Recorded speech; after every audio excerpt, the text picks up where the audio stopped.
ओम नमः सदेभ्यः। ओम नमः सदेभ्यः। ओम नमः सदेभ्यः।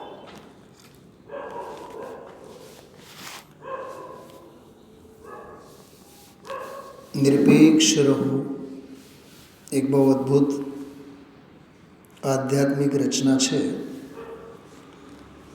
બાલબ્રહ્મચારી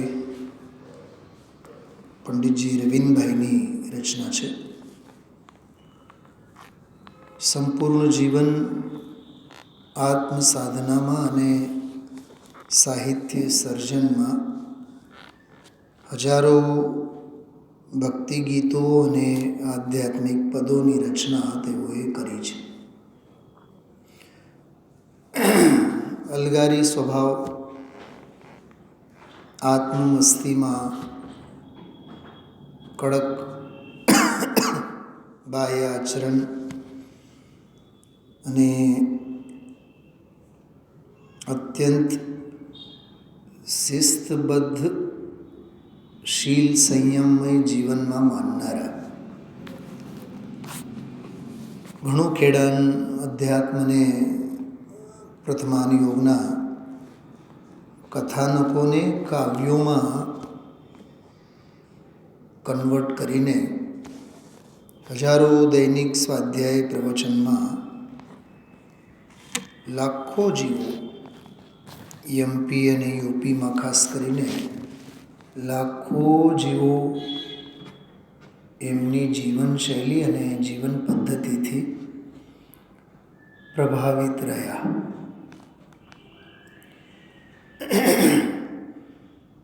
અનેક રચનાઓ છે, એમની અસંખ્ય રચનાઓ છે. જો આ વૈરાગ્ય પાઠ સંગ્રહ હતો આખી એમની જ રચના છે. એમાં થોડાક સંકલન છે, બાકી તો બધા એમના જ બધા અપૂર્વ કાવ્યો છે. અને હમણાં તો 400 રચનાઓની એક અપૂર્વ કૃતિ બહાર પડેલી છે. ગદ્યમાં એમની એક બે રચનાઓ છે બહુ સારી, સ્વાનુભવ પત્રાવલી અને જીવન પથ દર્શન. સ્વાનુભવ પત્રાવલીમાં તો સાધર્મીઓના નામે લખેલા બધા અધ્યાત્મસભર તત્વજ્ઞાનથી ભરેલા બધા કાગળો, પત્રો, બહુ સરસ આમ જીનવાણીનો સ્વાધ્યાય કરતા હોય એવી આપણને અનુભૂતિ થાય. એક બીજી એમની ગદ્ય રચના છે, એનું નામ છે સ્વાનુભવ પત્રાવલી સિવાય જીવન પથ દર્શન. એટલે આપણને શ્રાવકોને રસોઈ બનાવતી વખતે, ખાતી પીતી વખતે, પ્રવાસ કરતી વખતે, ધર્મશાળાઓમાં જ્યારે યાત્રા માટે આપણે રોકાયેલા હોઈએ છીએ ત્યારે, યાત્રા કરતા હોય ત્યારે કઈ કઈ બાબતોનું આપણને ખ્યાલ રાખવો જોઈએ. ખૂબ સરસ પુસ્તક છે જીવન પથ દર્શન.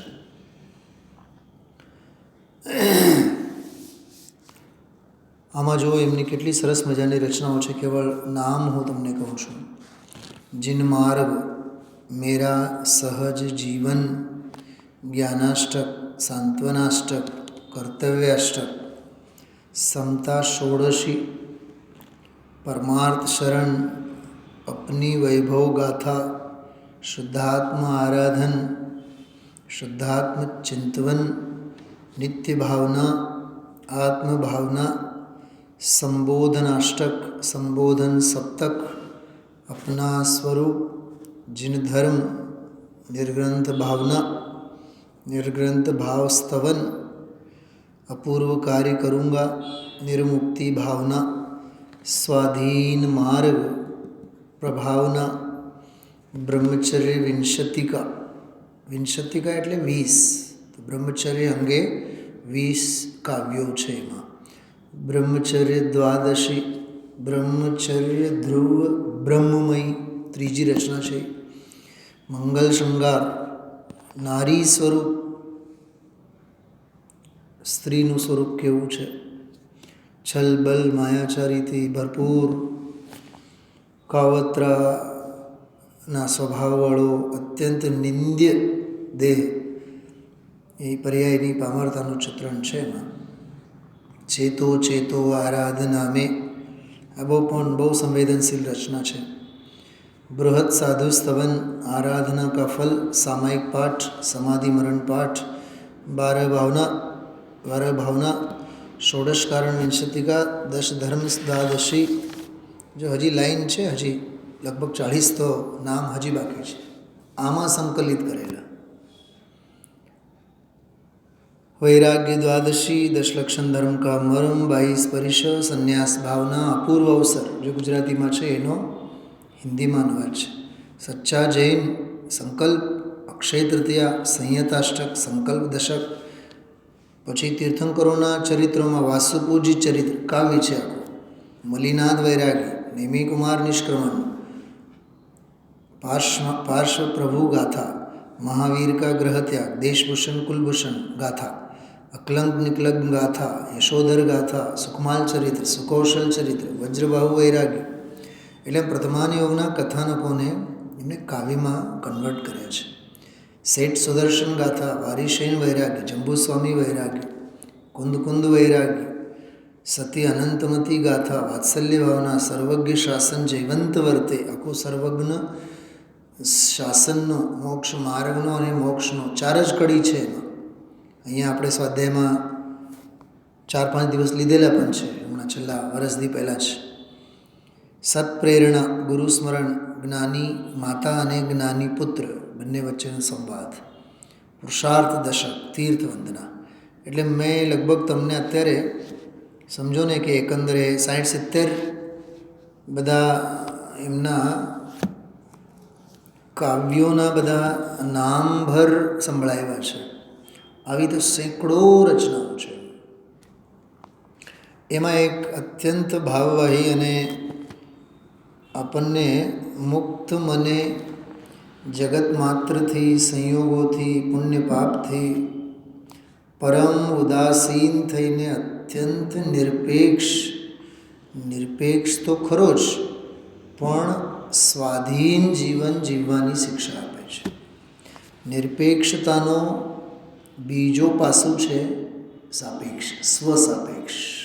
પરથી નિરપેક્ષ તો સ્વથી સાપેક્ષ. એટલે સ્વાધીનતાના ગારુડી મંત્ર છે એ આ નિરપેક્ષ નામની અદ્ભુત રચના. આપણને જોને લોક વ્યવહારમાં પણ વ્યાપારીને ગ્રાહક પાસેથી અપેક્ષા હોય, પત્નીને પતિ પાસે અપેક્ષા હોય, મા બાપને બાળકો પાસેથી અપેક્ષા હોય, બાળકોને મા બાપથી અપેક્ષા હોય, સમાજના વડાને સમાજના કાર્યકર્તાઓ પાસેથી અપેક્ષા હોય, ભક્તને ભગવાન પાસે અપેક્ષા હોય, દાન દેનારને માનની અપેક્ષા હોય, યશ નામની અપેક્ષા હોય એને. એટલે બધી જ સાપેક્ષ ક્રિયાઓ છે લોક વ્યવહારમાં, ઘર પરિવારમાં. અરે વક્તાને શ્રોતાની અપેક્ષા હોય, શ્રોતા ન હોય તો એનું મન જ નહીં લાગે. શ્રોતાને વક્તાની અપેક્ષા હોય. આપણે જઈએ છીએ, સ્વાધ્યાય હોય તો સારું. તમે જુઓ આપણી એક પણ હલચલ નિરપેક્ષ નથી હોતી. એટલે અહીંયા કહે છે નિરપેક્ષ રહો, નિરપેક્ષ રહો. શ્રોતા સાંભળે તો ખરા, ન સાંભળે તો ખરા, વક્તા બોલે તો ખરા, વક્તા લાંબુ બોલે તો ખરા કે ઓછું બોલે તો ખરા, નિરપેક્ષ રહો. કોઈને માટે પોતાના પરિણામો બગાડીને પોતાના ખોટા અભિપ્રાયે પ્રમાણપત્ર દેવાની ગુસ્તાકી ન કરાય. આપણો અધિકાર જ શું છે? કોઈને માટે આપણે સર્ટિફિકેટ દેવા લાગીએ છીએ. એટલા બધા તો આપણે એલિજિબલ તો નથી થયા ને. ખ્યાલમાં આવ્યું? બહુ સરસ છે આ કાવ્ય, ખૂબ અધ્યાત્મ ભાવથી સભર છે. હું આને એક બીજી વાત આપ સૌને કહું. આમાં તો સમજો ને કે આ 6 અને લગભગ 8 કે 10 જ છે કાવ્યો. અમારે 8 જ છે, પણ 8 કાવ્યો ઉપર હમણાં બાલબ્રહ્મચારી સુમત પ્રકાશજી, જે આ રવિન્દ્રભાઈ પંડિતજીના શિષ્ય, સોનગઢ ખાતે એકલિયા પાર્શ્વનાથમાં ત્યાં રોકાયેલા હતા, 5, 6, 8 કંઈક સ્વાધ્યાય થયા છે. રોજ એકાદ છંદ થતું 45-50 મિનિટ કલાક સુધીનો. બહુ આનંદમય કૃતિ અને રચના છે. જો એનો આનંદ આપણે થોડોક લેશું. નિરપેક્ષ રહો, નિરપેક્ષ રહો, નિજ સે નિજ में तृप्त रहो. निरपेक्ष रहो, निरपेक्ष रहो, निज से निज में तृप्त रहो. મહામંત્ર છે. 2 વખત કીધું એટલે સમજી લેવાનું, અનેક વાર કીધું. 2 વખત કહેલું અનંતનું સૂચક હોય છે, વારંવારનું સૂચક હોય છે. નિરપેક્ષ રહો, નિરપેક્ષ રહો. કવિ આપણને નિત્ય નિરપેક્ષ રહેવા માટે આમંત્રણ પાઠવે છે. કોઈથી અપેક્ષા ન રાખો. તો કહે છે મારે મારામાં તૃપ્ત રહેવું છે તો ભગવાનના દર્શન કરવાથી, શાસ્ત્ર સાંભળવાથી નહીં. શાસ્ત્ર સાંભળવાથી જો મારી તૃપ્તિ બંધાણી હોય તો જે દિવસે શાસ્ત્ર સ્વાધ્યાય ન હોય તો હું તૃપ્ત નહીં રહું. તે દિવસે ભગવાનના દર્શન કરવાથી જો તૃપ્ત થતો હોઉં તો ધંધા અને વ્યાપાર અને બાહ્ય પ્રવૃત્તિમાં કોઈ દેવોય બને, દર્શન જ ન મળે તો શું તે દિવસે તૃપ્ત નહીં રહેવાનું? ખ્યાલમાં આવ્યું? ભગવાનને આશ્રય, શાસ્ત્રની પરાધીનતાએ, અરે સત્સંગની સભાની પણ અપેક્ષા નહીં રાખો. ભાગ્ય હોય તો સભા મળે, નહીં તો સભા નસીબમાંય નહીં હોય. ભાગ્યશાળીને તો વાત કાને પડે એવી છે.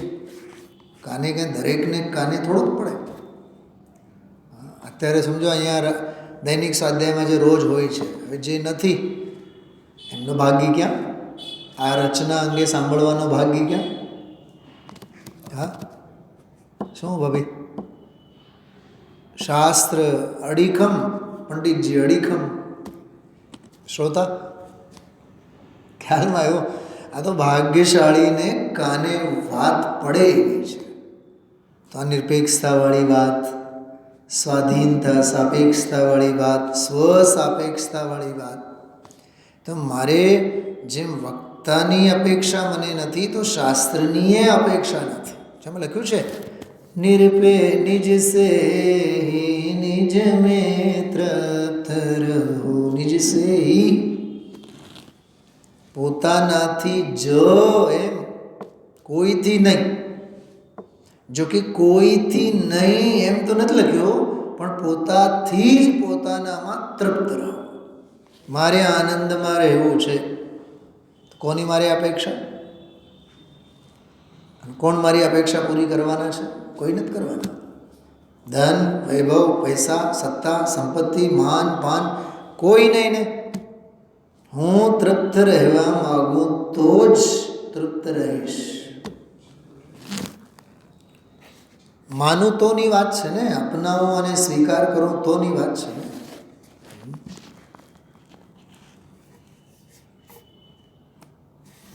એક બહુ સરસ, હમણાં થોડીક ક્ષણો પહેલાં જ મેં એક કોટેશન સાંભળ્યું.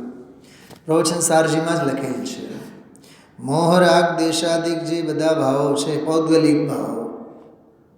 પછી એવું બોલ્યા તો ભાવ, વિભાવ ભાવ, પૌદ્ગલિક કર્મ છે ને, મળે શું એનાથી? પૂતગલ. કશાય ભાવોથી મળે શું? સંયોગ જ મળે ને. તો સંયોગ છે શું? પૂતગલ. પુણ્યના પરિણામ. તો પુણ્યના પરિણામથી ધન, વૈભવ, પૈસા, સાનુકૂળતા મળે. તો મળ્યા શું? પૂતગલ જ ને. જડ ભાવથી તો જડ જ મળે ને. ચૈતન્ય ભાવથી ચૈતન્ય મળે. ખ્યાલમાં આવ્યું? વક્તાની નહીં, શાસ્ત્રની નહીં, સભાની નહીં. કોઈ મને સમજાવે તો હું તૃપ્ત રહું, એ નિમિત્તાધીન દૃષ્ટિ છે, એ સાપેક્ષતા છે. કોણ કોણે સમજાવે? કોણ કોને સમજાવે અને કોણ કોનાથી સમજે. કોઈ કોઈને સમજાવે એવી વ્યવસ્થા નથી અને કોઈ કોઈથી સમજે એવી એ વ્યવસ્થા નથી. સ્વરૂપમાં જ નિરપેક્ષતા પડેલ છે કે નહીં? છે ને ગજબની વાત. એ ગજબનો ન્યાય મેં હમણાં સાંભળ્યો. સંસારી સિદ્ધ હોય, સંસારી સિદ્ધ થાય, સંસારી સિદ્ધ થાય એટલે થઈ શકે કે થાય, સંસારી સિદ્ધ થઈ શકે. સિદ્ધ સંસારી થઈ શકે? બોલો, નહીં ને. સંસારી સિદ્ધ થઈ શકે, સિદ્ધ સંસારી ન થઈ શકે. કારણ બતાવો. બહુ ગજબની વાત હતી. અરે સંસારી સિદ્ધ થઈ શકે પણ સિદ્ધ સંસારી ન થઈ શકે. કેમ કે સિદ્ધત્વ તો આત્માનો સ્વભાવ છે. તો જે સંસારમાં રૂલે છે ને જીવો, એ સિદ્ધ તો થઈ શકે. સ્વભાવ હવે તો પરિણમી શકે. પરિણમ્યા બાદ સ્વભાવને છોડે કોઈ દી તો સિદ્ધ ક્યાંથી સંસારી થાય? સિદ્ધ સંસારી નહીં થાય. કેમ કે કોઈ દી સ્વભાવ છૂટે નહીં, વિભાવ છૂટશે. વિભાવની હદ છે, વિભાવની મર્યાદા છે. સ્વભાવ નહીં છૂટે. કોઈથી અપેક્ષા નહીં, શાસ્ત્રથી નહીં, સભાથી નહીં, અરે પુણ્યના ઉદયથી નહીં. ઘણા એમ કહેતા હોય દેહ અમારું સારું રહે તો અમે સ્વાધ્યાય કરીએ ને. કોણે કીધું? સ્વાધ્યાય કરવા માટે દેહની પહેલાં તો આવશ્યકતા જ નથી. દેહની જ આવશ્યકતા નથી. દેહની અનુકૂળતાની વાત નહીં કર. અવારનવાર ગુરુદેવશ્રી આ વાત કરે છે. દેહ સારું રહે તો આપણે ધર્મનું કરીએ. એનો અર્થ શું થયું? તારું ધર્મ કોને આધીન થયું? દેહની અનુકૂળતાને આધીન થયું. ઘણા લોકોને તમે આવું બોલતા જોયા હશો. નહીં, જો શરીર સારું રહે તો આપણે બહુ શાંતિથી જઈને ધર્મ કરીએ. સારું હોય ત્યારે ઘરના કામમાંથી નવરા નથી થતા, બહારની પ્રવૃત્તિમાંથી નવરા નથી થતા, ત્યારે તો સંસારના પ્રયોજનો દેખાય. ખરેખર તો વાત એવી છે, સાચું કહું ને, ઠોકર લાગે ને ત્યારે નમો અરંતાણમ અને અરંત યાદ આવે. હમણાં એક જગ્યાએ મેં વિરેનભાઈ એવું વાંચ્યું, આ ધર્મ તો દુઃખી થયેલાઓ માટેનું છે, દુખિયારા માટેનો ધર્મ છે. જે મહાલે છે પૈસામાં, સંપત્તિમાં, બહારના મોભા થઈને ફરે છે, જેને ભવનો કિનારો જ નજીકમાં નથી, એને ક્યાં ધર્મ છે? એ કેદી સાંભળવાનો છે, કેદી આ માર્ગે આવવાનો છે, એને ક્યાં એને પડી હોય છે. આ તો દુખિયારા જીવોનો જ માર્ગ છે. અને ખરેખર યોગસારમાં એવું લખ્યું છે, યોગસારમાં લખ્યું છે, ભવ ભયથી ડરેલ ચિત્તને માટે અને મોક્ષની અભિલાષા હોય એવા જીવને માટે આ ધર્મ છે. ડર જેને નથી એને માટે માર્ગ જ નથી. રૂટીનની તો વાત જ નથી આ. એટલે કોઈથી અપેક્ષા નહીં. શાસ્ત્રમાં તો એવું આવે, જો આ હું નહીં કરું તો મારે નરકે જવું પડે, તો નરકના દુઃખોથી ડરીને નહીં કર. એ અપેક્ષા છે. તને પુણ્યના ઉદય એવા ભૂલાવી દેશે, ભોગવેલા નરકના દુઃખો યાદ નહીં આવે. શું કીધું? પુણ્યના ઉદય તને ઓલા બધા ભૂલાવી દેશે. નરકના પણ કોઈ અનંત દુઃખો હોય છે, અનંત વાર મેં ભોગવ્યા છે, એ તને યાદ ન રહે. એટલે તો અપેક્ષા સંયોગોથી એ નહીં રાખ, સુવિધાઓથી એ નહીં રાખ. તું તારાથી જ જોજે, તું તને જ જોજે, તારી જ અપેક્ષા તું તને રાખજે. નિજ સે હી નિજ મેં તૃપ્ત રહો. મંદિરે આવવાથી તૃપ્તિ કે સોનગઢ જવાથી તૃપ્તિ? ન મંદિરે આવવાથી તૃપ્તિ, ન સોનગઢ જવાથી તૃપ્તિ. તૃપ્તિ તો આત્મામાં જવાથી. હા, કૃપાળુદેવને પૂછ્યું હતું કે શ્રી કૃષ્ણ ક્યાં? પૂછવા સાંભળવા માંગતા હતા કે શ્રી કૃષ્ણ નરકમાં એમ બોલશે, ગુરુદેવ શ્રીમદજીએ જવાબ આપ્યો, શ્રી કૃષ્ણ તો પોતાના આત્મામાં. બોલો, ગુરુદેવ શ્રી ક્યાં રહેતા હતા? બોલો ભાભી. પાલેજમાં રહેતા હતા કે ઉમરાળામાં રહેતા હતા કે સોનગઢમાં રહેતા હતા? હવે જો તમે બોલો ને સોનગઢમાં રહેતા હતા, મોટી ચોકડી. ગુરુદેવ શ્રી સોનગઢમાં રહેતા જ નહોતા, તો ક્યાં રહેતા હતા? પોતાના આત્મામાં રહેતા હતા. કેમ કે એને સોનગઢ કોણ આવે છે, કોણ સોનગઢ મૂકીને જાય છે, કોણ આવ જા કરે છે, એની કેટલી અપેક્ષા? એ તો આત્મ મસ્તીમાં મસ્ત હતા. તો જ્ઞાનીને એનાથી જુઓ ને, નિજ સે હી નિજ में તૃપ્ત રહો. ખ્યાલમાં આવ્યું? કેટલી સ્વાધીનતા, કેટલી પારકી દૃષ્ટિ આપણે છૂટવી જોઈએ.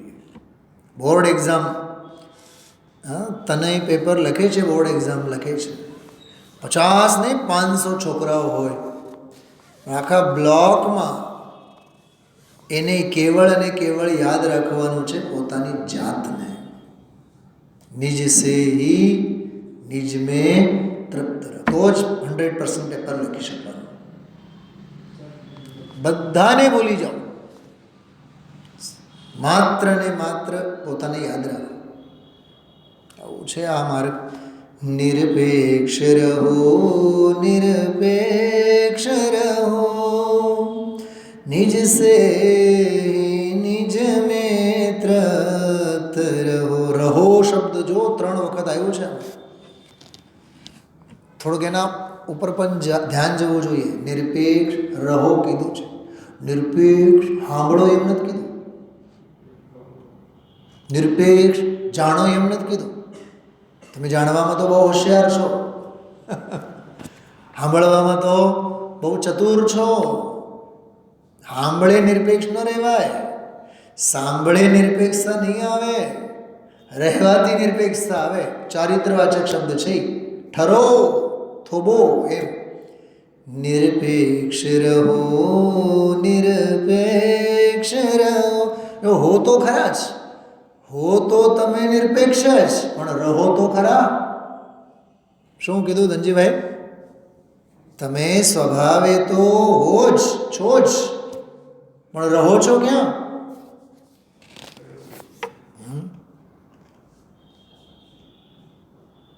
ટ્રેનનો ટાઈમ લખેલ છે કે 11:45 આવશે.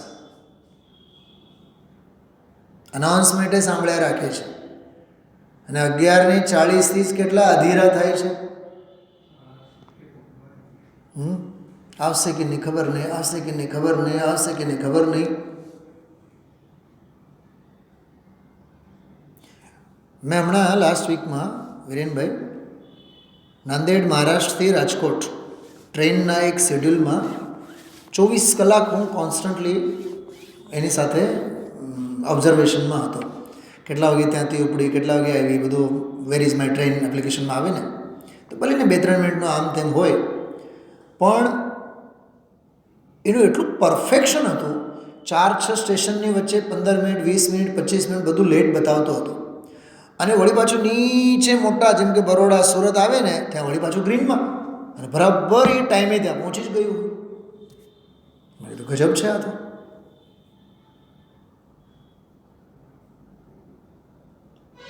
અને રાજકોટ પહોંચવાનું ટાઈમિંગ 4:55 સમથિંગ, 5 વાગે વહેલી સવારે, 4:25 જ પહોંચી ગઈ, બિફોર ટાઈમ. અને શરૂઆતમાં બતાવતો તો 1.5 કલાક લેટ.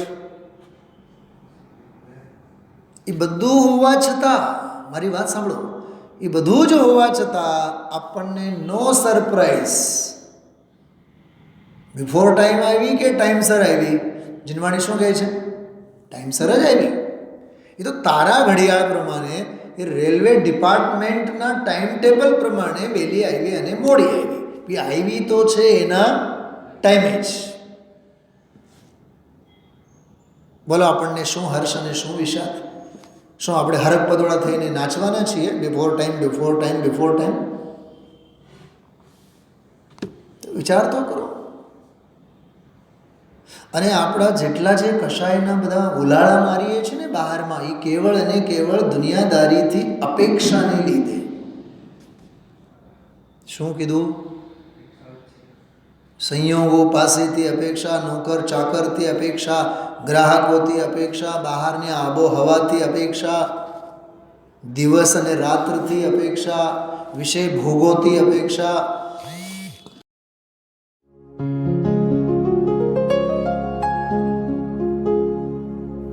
निज निधि निज में बताए यह अनंत उपकार है, उसके लिए जिन वाणी माँ को वंदना शत बार है, वंदना शत बार है, वंदना शत बार है.